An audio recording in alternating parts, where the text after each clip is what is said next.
The first time Maren saw him, she felt it like a crack in the quiet shell she'd built around her life. Sharp, unexpected, almost painful. It was an ordinary daytime afternoon, the kind of soft, sunlit day when nothing dramatic was supposed to happen. Yet there he stood on her porch, holding a small backpack in one hand, his other hand resting gently on the shoulder of a little boy with wide eyes. Maren didn't know it then, but the moment she opened that door, everything she had spent 2 years locking away was about to be tested. If you believe in kindness, second chances, and the kind of love that finds you when you least expect it, take a second to like, comment, share, and subscribe to Acts That Matter. Your support helps stories like this reach hearts that need them.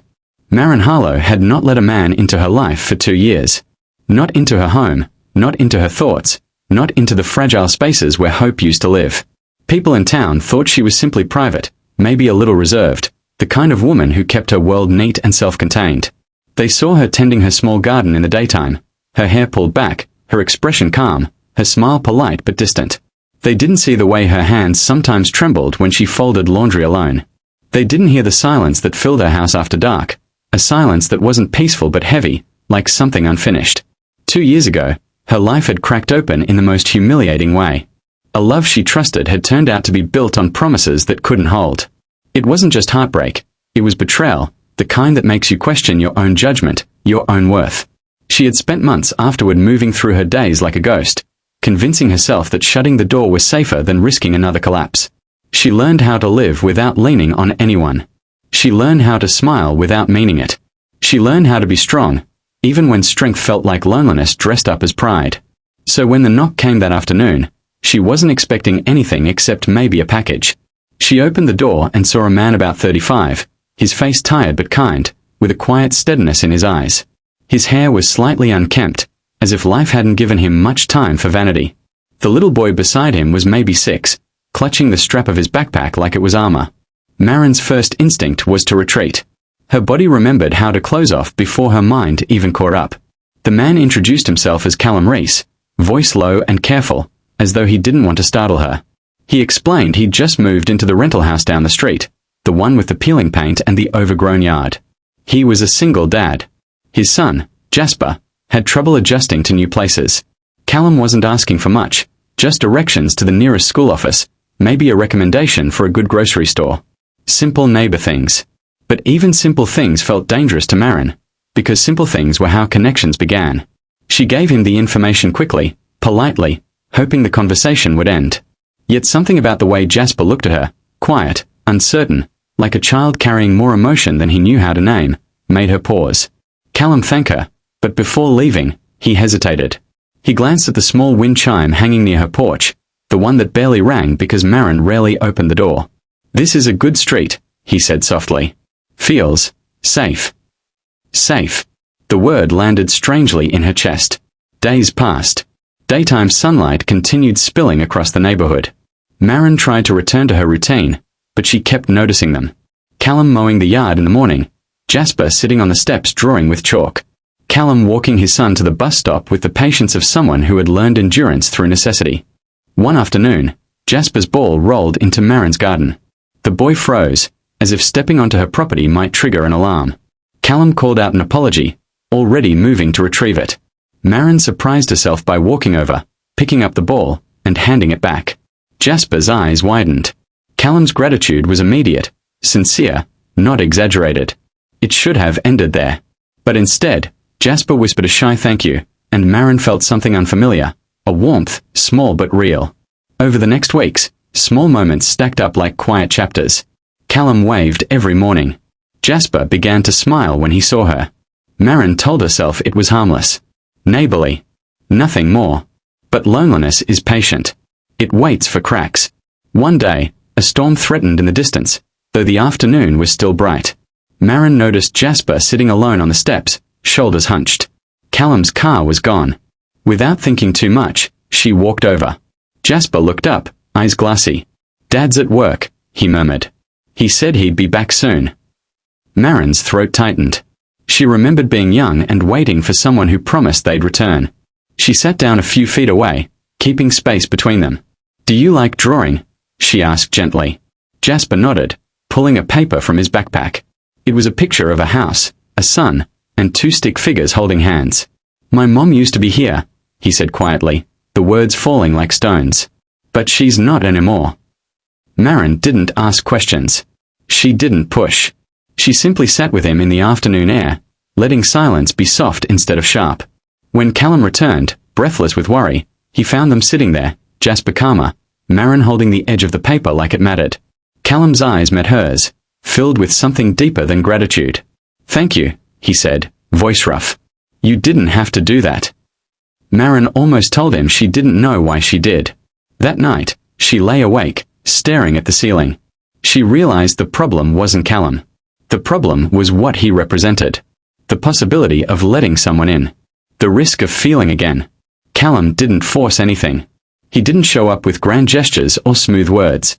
He was simply present, steady in the way he cared for Jasper. And somehow, that steadiness began to undo something inside Marin. One Saturday afternoon, the neighborhood held a small daytime block gathering. Marin almost didn't go, but she found herself outside, drawn by the sound of laughter. Callum was there, Jasper holding his hand. When Jasper spotted Marin, he tugged his father toward her like she was already part of their world.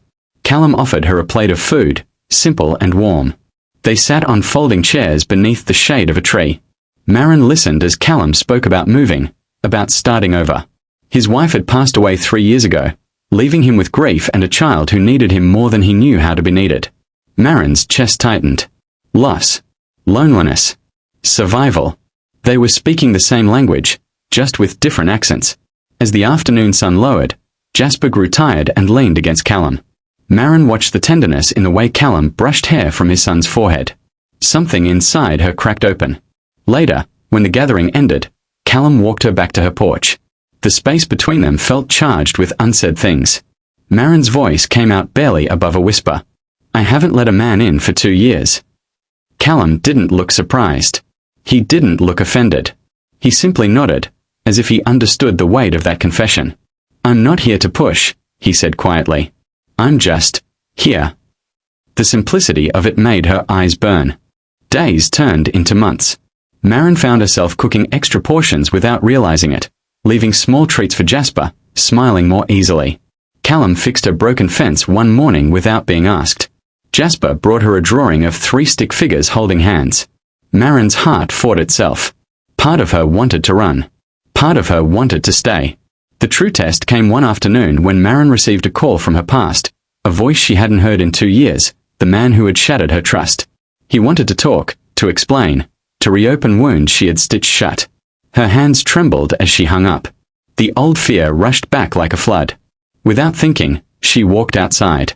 Callum was in his yard, Jasper chasing bubbles in the sunlight. Callum noticed her face immediately. Marin didn't speak. She just stood there, breathing unevenly. Callum approached slowly, careful. Bad day. Marin swallowed hard. I thought I was over it, she admitted. But it still hurts. Callum's eyes softened. Healing isn't a straight line, he said. Some days it feels like you're free, and some days it feels like you're right back there. Marin's voice broke. I'm scared. Callum nodded. Me too, he confessed. Every day.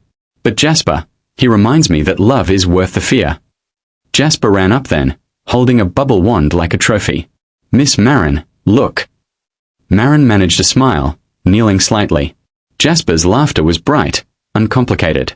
And in that laughter, Marin felt something shift. She realized love didn't always arrive like a storm. Sometimes it arrived like daylight, slow, steady, warming places you forgot were cold.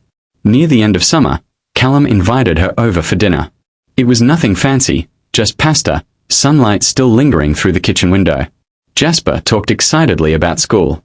Callum watched Marin like he was quietly grateful she was there.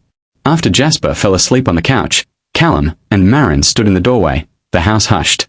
Marin took a breath, feeling the weight of 2 years of isolation. I don't know how to do this, she admitted. Callum's voice was gentle. We do it slowly. Together. No rushing. No pretending the past didn't happen. Just one step at a time. Marin's eyes filled. She realized she wasn't being asked to erase her scars. She was being asked to live with them, without letting them define her.